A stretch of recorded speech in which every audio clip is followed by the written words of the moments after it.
నమస్తే అండి. మన గోదావరి జిల్లాలో అత్యంత ఎత్తైన గోపురం గల దేవాలయం ఎక్కడుందో మీకు తెలుసా? అదే అండి మన గొల్లల మామిడాడ.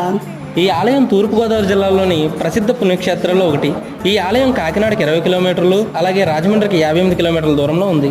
రామాలయానికి 2 గోపురాలు ఉన్నాయి. ఒకటి పెద్ద గోపురం, ఇందులో 13 అంతస్తులు.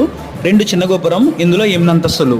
ఈ రామాలయంలో అద్దాల మందిరం మరొక చూడచక్కని ఆకర్షణ. ఈ అద్దాల మందిరంలో మనం చూసుకుంటే లావుగా, పొట్టిగా, సన్నగా, పొడవుగా అనేక ప్రతిబింబాల్లో మనం కనిపిస్తాము. లోపల చూడడానికి ఎంతో ఆహ్లాదకరంగా ఉంటుంది. ఈ గుడికొచ్చిన భక్తులందరూ ఈ అద్దాల మందిరాన్ని ఖచ్చితంగా వీక్షించి వెళ్తుంటారు. శ్రీరామనవమి మరియు రథసప్తముల సందర్భంగా మామిడాడలో సంవత్సరానికి 2 సార్లు తిరునాళ్లు జరుగుతాయి. భద్రాచలం తర్వాత అంతటి వైభవంగా శ్రీరామనవమి ఉత్సవాలు ఇక్కడే జరుగుతాయి. 1889 సంవత్సరంలో సోదరులైన ద్వారంపూడి సుబ్బిరెడ్డి మరియు రామిరెడ్డి గారు భూమిని విరాళంగా ఇవ్వడంతో పాటు రామ మరియు సీత చెక్క విగ్రహాలతో ఒక చిన్న ఆలయం నిర్మించారు.